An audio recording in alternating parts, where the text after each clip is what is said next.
Jai Radha Madhava Kunja Bihare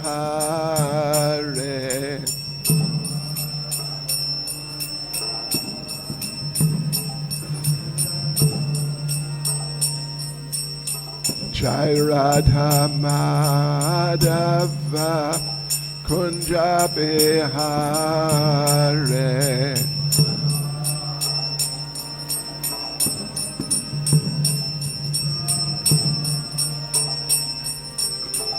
Gopi Jana Ballava Giri Bharadhare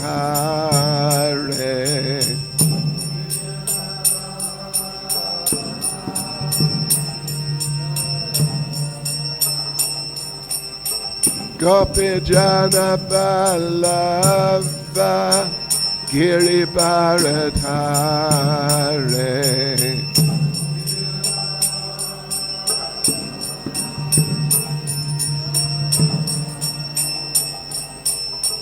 Yashodanandana Vraja Janaranjana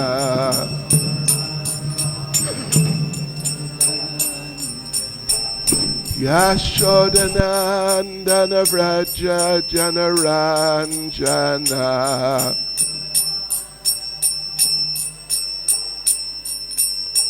Yamunatira Vanachare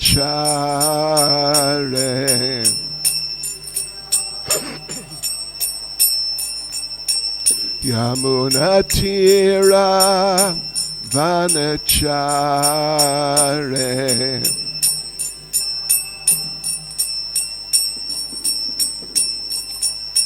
Jai Radha Madhava Kunja Bihare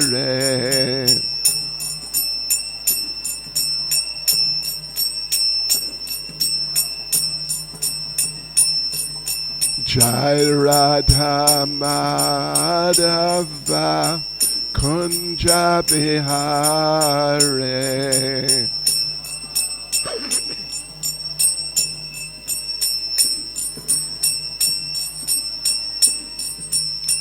Gopi Jana Ballava Giri Bharadhare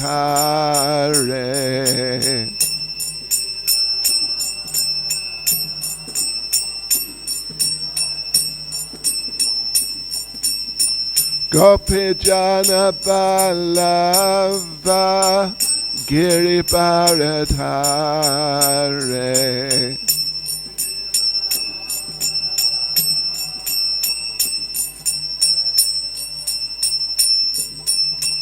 Yashodanandana Raja Janaranjana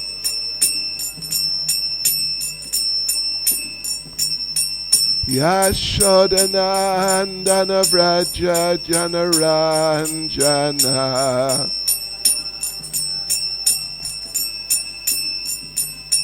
Yamunatira Vanachare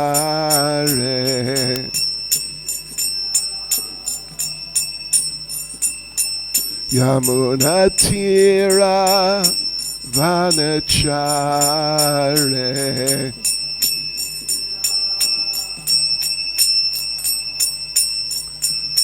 Jai Radha Madhava Kunja Bihare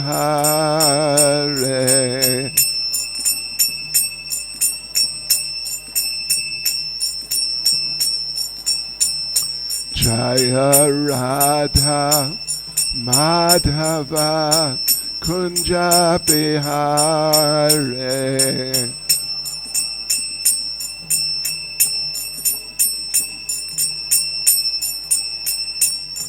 Jai Prabhupada Jai Prabhupada Prabhupada Jaya Prabhupada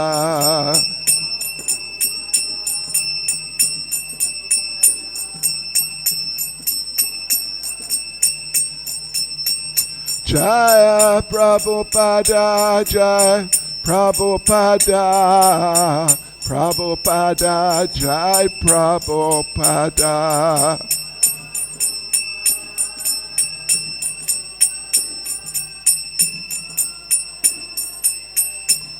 Jai Jai Prabhupada, Prabhupada, Prabhupada, Prabhupada.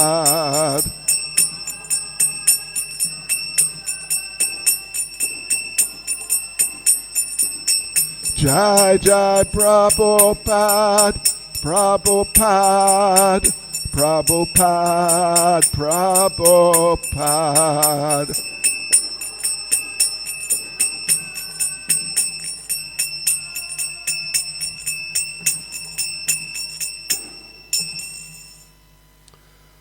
Jai Mr. Paramahansa Paravrajik Charis Srimad, His Divine Grace, A.C. Bhaktivedanta Swami Srila Prabhupada Ki, ISKCON's founder Acharya Srila Prabhupada Ki, Grantaraj Srimad Bhagavatam Ki, Shri Shri Radha Radhanath Ki, Shri Giri Govardhan Ki, Sri Caitanya Mahaprabhu Ki, Sankirtan Yagya Ki, Go Premanande.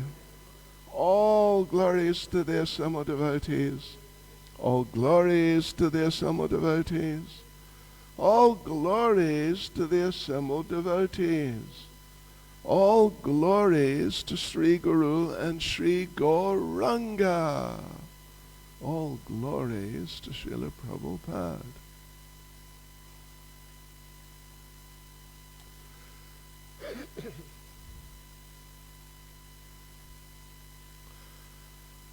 Om Namo Bhagavate Vasudevaya.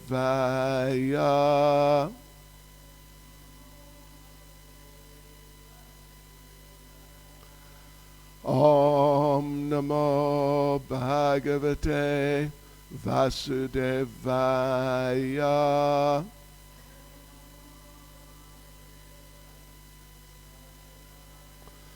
Om Namo Bhagavate Vasudevaya.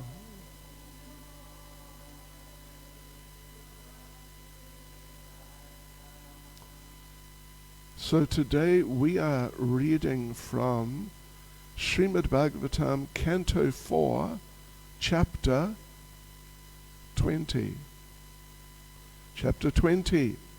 Lord Vishnu's appearance in the sacrificial arena of Maharaj Prithu. And we are beginning the chapter with verse 1, which doesn't have a purport, so we'll go on to verse 2. Yes, so we've got our devices and whatnot ready. Maitreruvacha Bhagavan Api Vaikunta Sakam Magavata Vibho Yagyar Yagya Patis Tushto Yagya Bok Tam Abhashata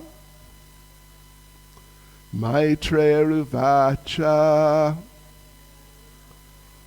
Bhagavan Api Vaikunta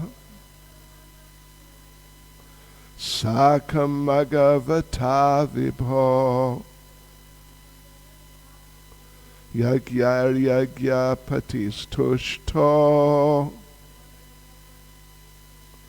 Yagya Bhuktam Abhashata Maitreruvacha Bhagavan Api Vaikunta Sakam Magavata Vibho Yagyar yagya patistushto Yagya bhuktam abhashata Maitreya ruvacha Bhagavan api vaikunta Sakam magavata vipho Yagyar yagya patistushto Yagya bhuktam abhashata.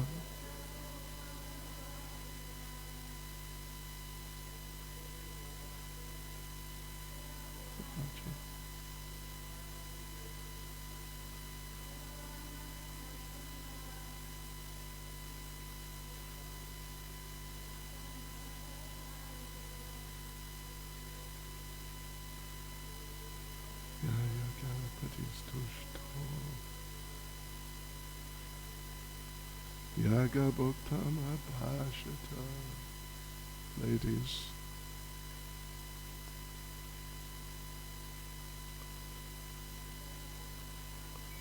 Maitreya vacha Bhagavan api vaikunta Sakam bhagavata vipho Yagya yagya patistushto Yagya bhuktam abhashata Maitreya ruvacha. The great sage Maitreya continued to speak. Bhagavan, the Supreme Personality of Godhead, Vishnu. Api, also. Vaikunta, the Lord of Vaikunta. Sakam, along with. Magavata, King Indra. Vibho, the Lord. Yagyai, by the sacrifices. Yagyapati, the Lord of all yagyas. Tushta, satisfied.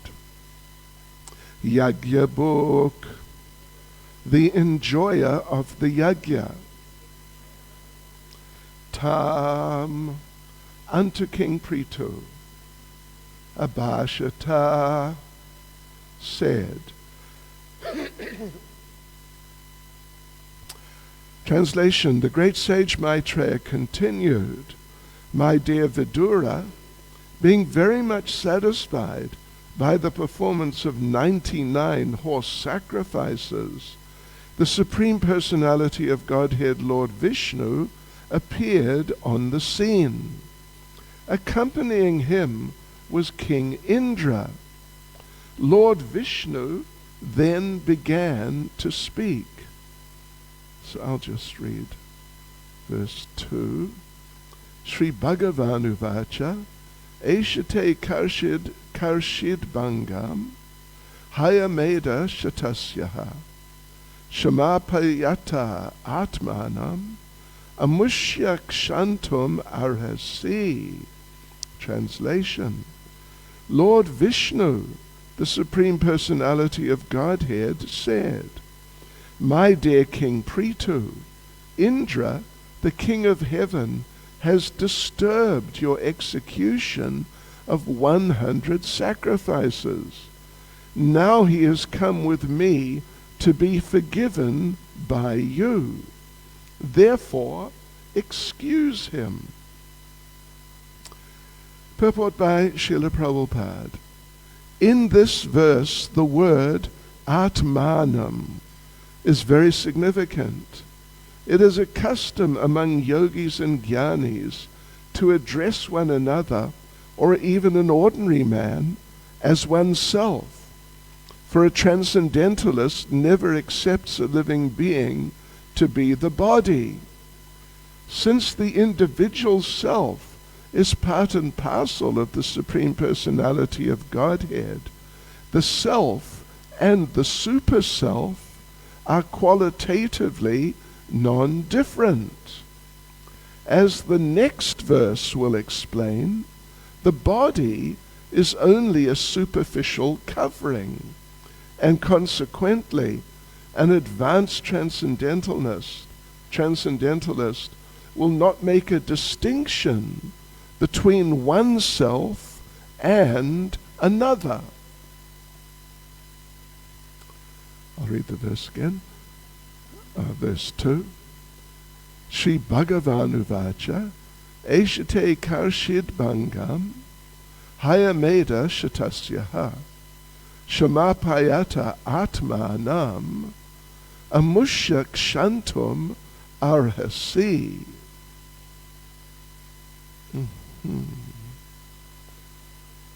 Translation: Lord Vishnu, the Supreme Personality of Godhead, said, "My dear King Prithu, Indra, the King of Heaven, has disturbed your execution of 100 sacrifices. Now he has come with me to be forgiven by you. Therefore, excuse him." Nama Om Vishnu Padaya Krishna Prestaya Bhutale Srimati Bhakti Vedanta Swami Niti Namane Namaste Saraswati Deve Gauravani Pracharane Nirvishesha Shunyavadi Paschatya Deshatarane. Sri Krishna Caitanya Prabhu Nityananda Sri Advaita Gadadha Shivasadi Gaura Bhakta Vrinda. Hare Krishna, Krishna Krishna, Hare Hare, Hare Rama, Rama Rama, Hare Hare. Vanchakalpatarubhyascha kripa sindhubhya evacha Patitanam pavanebhyo Vaishnavebhyo namo namaha. Vaishnavebhyo namo namaha. Yes, so the pastime under discussion is developing further to the next stage, it's developing further to the next stage. I imagine everyone's familiar with the basic story, which is that for whatever reason, King Prithu decided he was going to do 100 Ashvamedha Yagyas, horse sacrifices. And actually, the Ashvamedha Yagya, of all the Karma Kandya Yagyas, the materialistic sacrifices, it is the biggest. And yes, the biggest in terms of what's involved, all the different activities involved. And it's the most, you could say, powerful of all the Karma Kandya or materialistic, ritualistic sacrifices.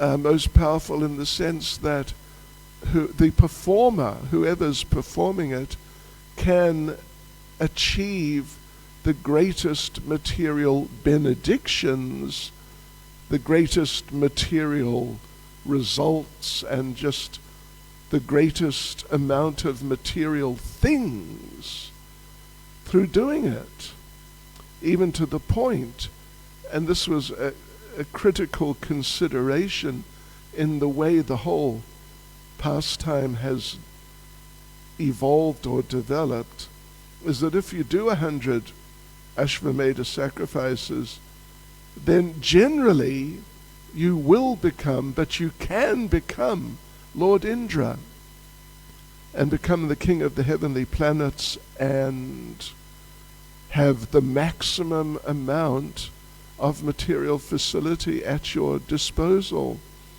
within this material world. Practically, other than becoming Lord Brahma, or maybe some associate of Lord Brahma, but that's another thing altogether. Actually, if a person continues on having done 100 horse sacrifices, if they carry on, there's mention elsewhere of I mean, to some degree of how much more further one has to do.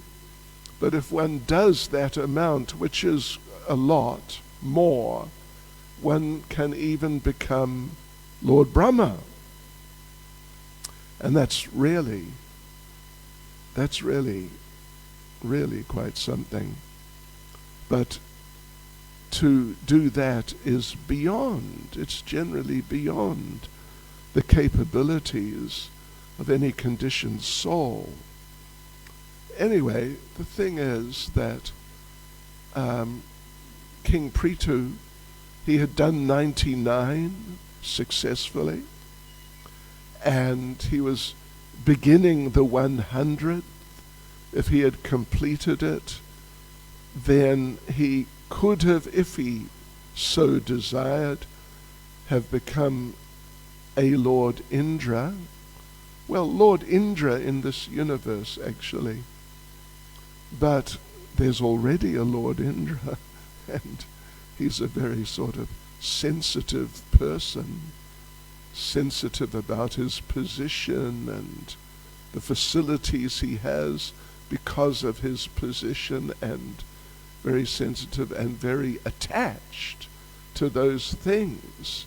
So when he saw this coming up, that Lord Indra was now going to do the 100th Ashvamedha sacrifice, through which he could, if he wanted, not that he would have to, but if he really wanted, he could become Lord Indra, then the existing Lord Indra became extremely anxious, so that Ashvamedha sacrifice, Ashva means horse, so the horse which was going to be sacrificed, what to do to disturb the sacrifice? Steal the horse. So Lord Indra did that. And then Indra's son went and got the horse back, and Indra stole it again, and Indra's son went and got it back again, and then Indra stole it again, and then, as I recall, third time, or one of the times after, I think it was third time, Indra's son decided, this is enough. Enough is enough. Enough is more than enough.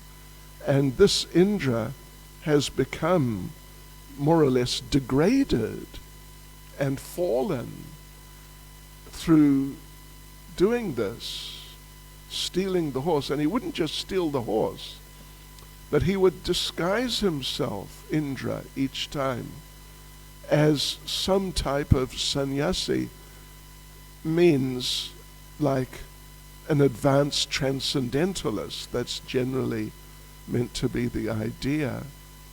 But the forms of sannyas he adopted were like very questionable forms of sannyas, because you can say, in a manner of speaking, there are sannyasis and there are sannyasis, which may sound a little sort of, like it doesn't really mean anything much. But there are real sannyasis who are maintaining the standards of that order, of that ashram, and then there are others who just act. They put on a show, acting as if they are. Shri Radha Radhanath Shri Giri Govardhan Shri Chaitanya Mahaprabhu Ki Jai. Yes, and you get these. I mean, in fact, there are many different versions of such quote-unquote sannyasis. You may have heard Srila Prabhupada, I heard wrote, or was involved in, but I heard wrote a drama script, and the drama was called The Man from the Murgi Mission. Murgi means, like in North Indian languages, means chicken. The man from the chicken mission. And this one man, he's walking down well, the one man, he's walking down the street, and he meets an old friend who he hasn't seen for quite some time. And the old friend, they knew each other very well for many years. But now that old friend is dressed as a sannyasi. So the first man sees him and is surprised, very surprised, and stops him and says, "What happened to you? You're dressed as a sannyasi." And the man dressed as the sannyasi says, yes, I'm a sannyasi. I've joined the Murgi mission, the chicken mission. And the first man says, "But how could you do that? You are so fond of eating meat." And the supposed sannyasi said, No. You don't have to stop eating meat to take sannyas in the Murgi mission. Oh, really? And then the first man says, "But you are so attached to drinking liquor and smoking and things like that. How could you stop those things and take sannyas?" And his friend says, No. You don't have to stop drinking and smoking to take sannyas in the Murgi mission, the chicken mission. And what else? Anyway, the first man says, "You are very fond of chasing ladies. And so, but how could you stop? How could you have stopped that and taken sannyas?" And the man from the Murgi mission said, No. You don't understand. You don't have to stop chasing ladies to take sannyas in the Murgi mission. Hare Krishna. So, anyway. Yeah, we've heard of these things. And actually these things are going on. I mean, in some cases, not like so many, but I don't know how many, but definitely in some cases, people are just dressing like that in saffron clothes. And they're doing all sorts of the usual materialistic things, but they're putting on a front of being sannyasis or like renunciates. So, Srila Prabhupada, if you've read the Lilamrita, then you would have read when Srila Prabhupada was young, when he was a child, more or less. When he was a child, his father, every day, when lunch was prepared, and lunch was ready, he would go out onto the street every day and call out, "Is there anyone hungry here? If you are, you come in and we'll feed you." So Prabhupada said, every day, at least one or a few people would come in and have lunch. Just unknown people off the street. And sometimes some of them were dressed in saffron like their sannyasis. And Prabhupada said that there was one man, he was like a local man from the area. And in the morning when people were on their way to work, he would dress up as a sannyasi and beg from them. And, the people there, they're very charitably minded and like that. So they would give. So many of them would give, and he would collect quite a bit of money in those couple of hours or so while the people were going to work. But then he also had a job. So later in the day, he just put on some regular clothes, like just some simple job, not like an office job where he'd have to dress nicely, but just some simple job, and he'd wear simple clothes of some sort or another, and off he'd go, just down the same street. And this went on for quite some time. So, well, it's Kali Yuga, and you get all sorts of nonsense.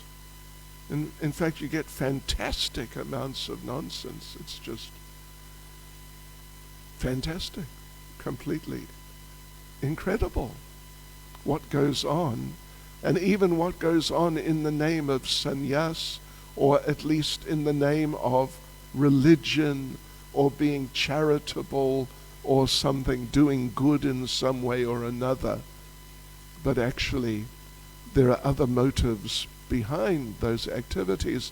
I read in the news quite some years ago, like at least 10 or could have been even as much as 15 years ago, some charitable organization in Germany was prosecuted, or at least there was a big court case, that they're collecting so much money for their some sort of charitable purposes they said they were doing, but someone had found out that it was only something along the lines of around 2% of the money they collected was actually being used for those charitable activities, and the other 98% was going to cover costs like, good wages, really good wages for a good-sized team of administrators and backup people, etc. So this was in the news, and the CEO or whatever, the big chief in that charitable organization, this is all coming out in the court case, but his response or his plea was, this is what every charitable organization does. So why take us to task? We're just doing what everybody else does. But those people were getting good wages, very good wages, salaries and good motor cars and etc., etc. So in a sense, the root of all this, in a certain sense, is what's been happening right here, is that Lord Indra, who is, he's a sort of complex personality, but he has a materialistic side to him, certainly, not just quite, but strongly materialistic side. Although there's another side which is pious and even a devotee. But in order to somehow or other frustrate these horse sacrifices of King Prithu, or to frustrate King Prithu, so he would stop his attempts one after the other, he'd just give it up and say, all right, 99 will be enough. So in order to achieve that result, Lord Indra was disguising himself as a sannyasi, or different types of sannyasis, and stealing the horse. And it was just a real corruption. And particularly for someone who's an elevated demigod and a devotee, it's just a really sad corruption and degradation to come down to the level of doing that sort of thing, when one is meant to be a pious and a good person. But anyway, now, Lord Brahma, in the previous chapter, Lord Brahma was addressing King Prithu and basically suggesting that you don't really need to, stop all of this. stop doing these sacrifices, not because you're doing them in wrong ways or something like that, but because they're just disturbing Indra too much, just too much. And he's just, basically he's lost control of himself. And he's doing things which he would know he should never do. So that was there at the end of the previous chapter. Now we're right at the beginning of the next chapter, chapter 20, and now actually Lord Vishnu himself has come. He has come to say the same thing.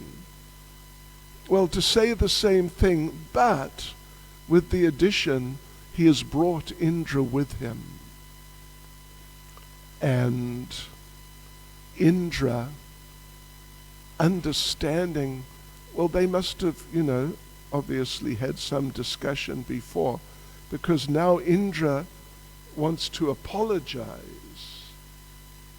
So it would appear that the Supreme Lord has already told him, listen, okay, I will speak to Prithu and get him to desist, to stop doing this 100th sacrifice. Yeah. And he's actually sort of pleading or appealing on behalf of Indra, Lord Vishnu, that now Indra's come to be forgiven, therefore excuse him. And it's a little interesting in the translation in the verse itself also. He doesn't say, therefore, please excuse him. He just says, therefore, excuse him. Lord Vishnu is such a big man. Yeah, if he says, listen, excuse him, then King Prithu will say, yes. Of course, Prithu's ready to. But this is now, it's sort of on the level of an instruction or an order from the Supreme Personality of Godhead. Excuse him, forgive him. And of course, Prithu is already ready to do that. And indeed, he's ready to happily do it. It's not going to be that, oh gosh, oh well, if you insist, I won't do the 100th sacrifice. It's just, yeah, okay, no problem. I won't do it. Anyway, in the purport's kind of a little unusual purport. Srila Prabhupada focuses on the term Atmanam, which appears in the third line of the verse. Atmanam, unto yourself. Of course, there are other terms that they're more like generally used terms for expressing like you. Shama Payata means he's asking pardon, Atmanam, from you. A more sort of commonly used term would be some form or other of bhavan, because bhavan is more like a normal term for you. Shama Payata Bhavan. He has come to ask pardon of you. It's a respectful form. It's like, well, in English we don't have it, but in Hindi, the aap form of you, or in French, vous, as opposed to tu. These differences in some languages, but not good old English. These differences are there and they're observed. They're definitely observed. So bhavan is tvam and bhavan. Tvam is sort of, familiar, and bhavan is respectful. Yeah, but now atmanam is a different term I mean, it can also be applied in that sense, and it is being applied, but it has a different character. In fact, it has a specifically spiritual character, atmanam, unto yourself, unto you as atma, as a spiritual person, as spirit soul, a spiritual living entity, not just in terms of your material body, your material situation, you're a king or whatever you may be, but in a spiritual sense. He's asking pardon of you, but of you you as a spiritual entity, a spirit soul. And Prabhupada focuses on that here, that yogis and jnanis, I mean, at least traditionally, they would address themselves using such language. You know, particularly yogis and jnanis, when we talk about yogis, and even more particularly jnanis, they're often or generally on the sort of impersonal side, meaning that they would actually feel that you who I'm addressing, you and me, we are one. Yes. So I can address you as me, you could say. And, you know, it's nice in those impersonal terms. Yeah. That you and I are equal because we are one person, as we often refer to the Beatles, one of their last songs with the interesting title, I Am the Walrus.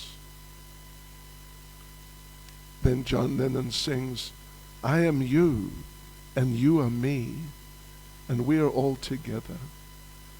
And as I've mentioned before, a few times I think, when I first heard that, you know, I was into those ideas. And not just me, but my friends, when we heard that, we thought, wow, that's great. That's really spiritual.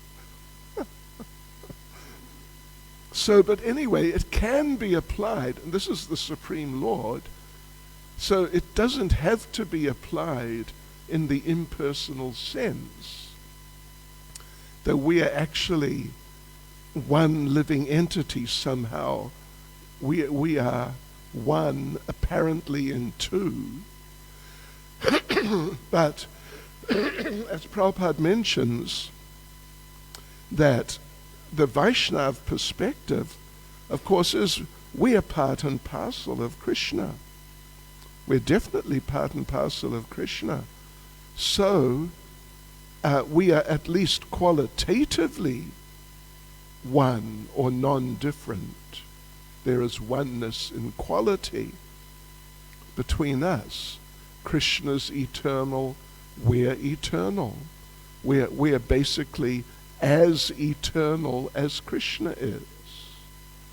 In fact, one devotee asked Prabhupada, there's a recording, devotee asks Prabhupada, if Krishna wanted, now we know that the soul is eternal, but if Krishna wanted, could he destroy a soul? And Srila Prabhupada said, yes, if Krishna wanted to, he could do that, but he will never do that. Yeah. So we are as eternal as Krishna is eternal, and we're never going to be, and we never were, less eternal. So in terms of that quality, well, we share it. Even, you could say, absolutely. Then, of course, you know, there's consciousness. We are conscious, Krishna's conscious, we are conscious. So, in a qualitative sense, we are conscious, Krishna's conscious, but in a quantitative sense, of consciousness. Krishna, of course, Krishna explains in Bhagavad Gita, I know what has happened in the past. I know what's happening at present, everywhere with every entity, just totally 100% universally. And I know everything that's going to happen in the future. And I also know all living entities. But me, no one knows. Krishna says that. So the quality in the sense of being conscious, we share. But the quantity of consciousness, we have much less, really much less. But, I mean, our full consciousness means we can know everything about us. I can know everything about me. You can, but I can't know everything about you. But you can know everything about you, but you can't know everything about me, and we certainly can't know everything about Krishna. But Krishna knows all about us and all about himself. Although there's also the point that Krishna is ever expanding, and so therefore, as he expands further and further, step by step, then there's certain parts of him, the newly expanded parts, which he doesn't exactly know right now, but then he comes to know them. Yeah, so like that. And then blissful, we have our blissfulness. We have our blissfulness, particularly in a fully realized state in pure devotional service. We have, by our standards, just amazing blissfulness. We cannot imagine it all. But Krishna has lots more. Yeah. So, but anyway, in a general sense, the self and the super self, Prabhupada says they're qualitatively non-different. Yeah. So, therefore, and of course, the body is only a superficial covering, so the advanced transcendentalness will not make a distinction between oneself and another. And yes, I'm spirit soul, you're spirit soul. You're not a better spirit soul, I'm not a better spirit soul than you. We're just the same like that as spirit souls. Of course, in another sense, each one of us has our eternal position. We have our eternal position that we, some of us may be in Vaikuntha, some of us may be in Goloka Vrindavan, some of us may have a relationship with Krishna in a neutral type of relationship, some as servants, some as friends, some a parental type of relationship, and some a conjugal type of relationship. And there's a hierarchy amongst those relationships. But that hierarchy doesn't make a difference to us in our relationship. Prabhupada gave the example that you can have two cups. One cup is this size, sort of moderate, smallish size. The other cup is big. It's considerably bigger. This is illustrating a lower type of relationship like neutral or servitude like that, as opposed to the highest relationship, which is conjugal or parental, which is also very high. But Prabhupada made the point that with using the example of cups, when the small cup is full, it's full. And of course, when the big cup is full, it's also full. But in terms of, you could say, the experience of the cup, so to speak, when the small cup is full, it's full. And you can try and put more in. It won't help the cup experience more sort of fullness. So like that, we see in the pastimes of Krishna in Vrindavan, Krishna goes out with the cowherd boys every morning, and they go out herding the cows. But then at a certain point, sort of midday-ish or thereabouts, something like that, Krishna leaves the cowherd boys. They all see that he's going. He's going to meet the gopis for a while. And then he comes back after a while. But he leaves the cowherd boys to join the gopis. And the cowherd boys, sometimes they question each other. Why is he going? Why is Krishna leaving us and going to associate with those girls? The girls.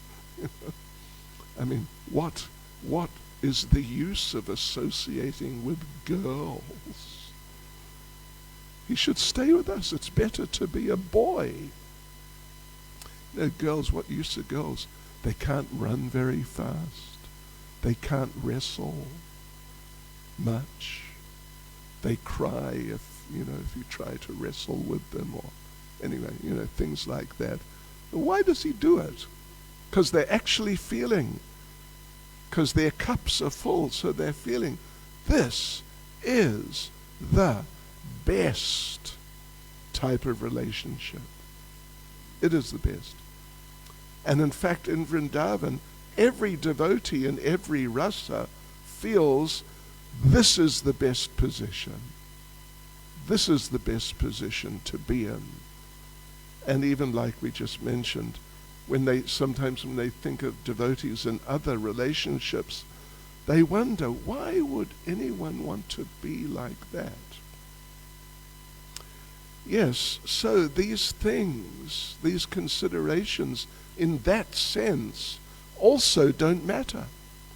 It doesn't make any difference what the rasa is.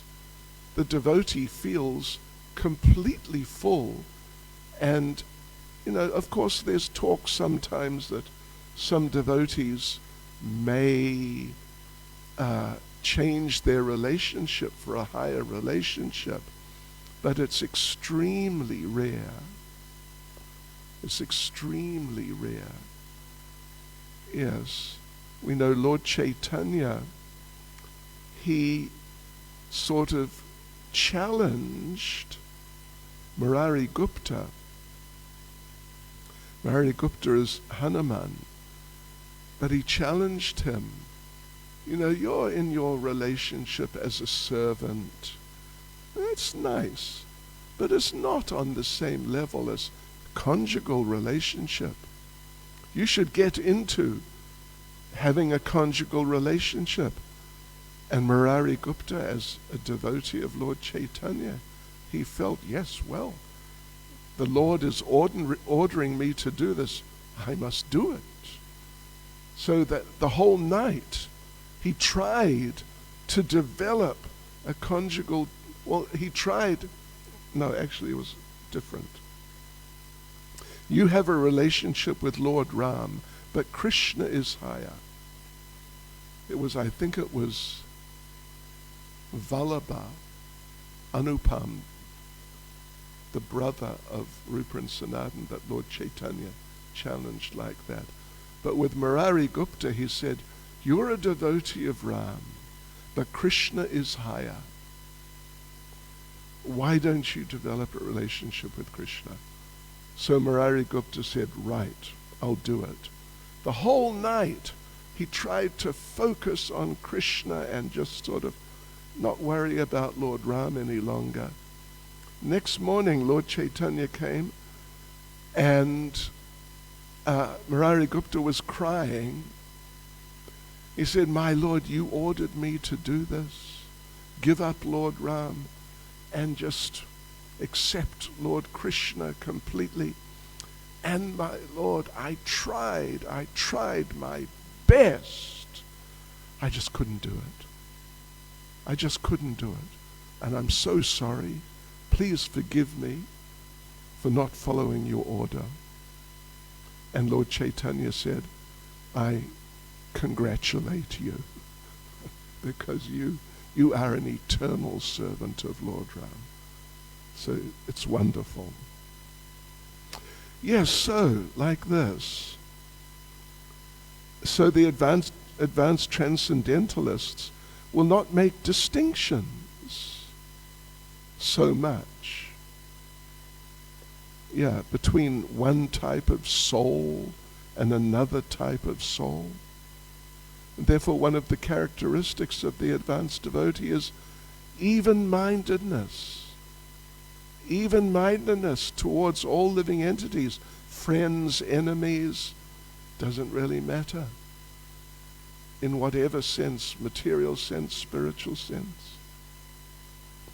So, like this, Lord Vishnu is appealing to King Prithu, that please accept, not please actually, just accept the apology of Indra, which Prithu will do happily and easily. Hare Krishna. Srila Prabhupada Ki Jai. Any comments, questions? Yes, Mataji, loud and clear.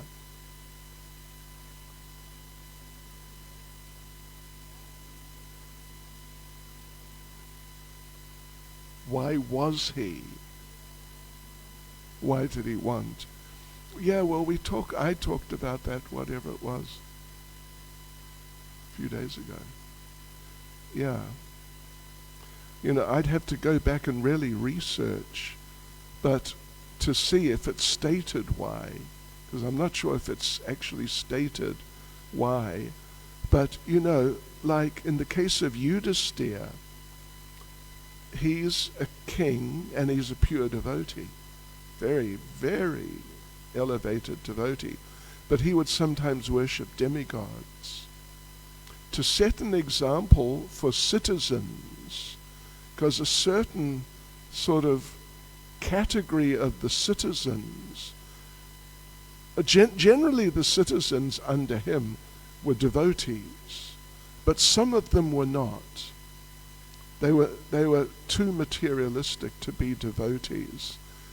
But in order to like encourage and inspire those ones to at least be religious and pious, and at least do some sort of religious activity rather than just be a sort of outright materialist, Maharaj Yudhisthira worshipped demigods. So King Prithu was the king, just like Maharaj Yudhisthira was the king. So, and he has a duty to set, you could say, examples, plural, for different types of citizens. So, you know, it's very likely at least, that in his kingdom there were some people like that. They weren't just devotees. They were materially influenced.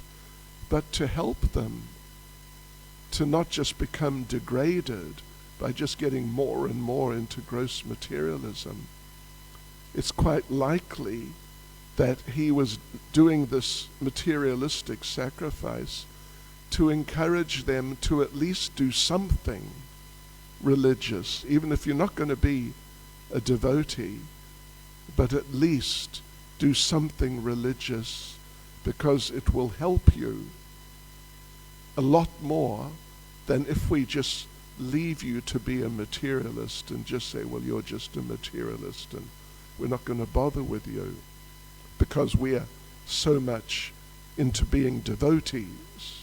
We don't want to do something else. But I mean, that example's there with Yudhisthira specifically. But I'd have to read back and see if there's a statement. There may well be why he would do. Otherwise, it's a good question. Why would he bother? He doesn't.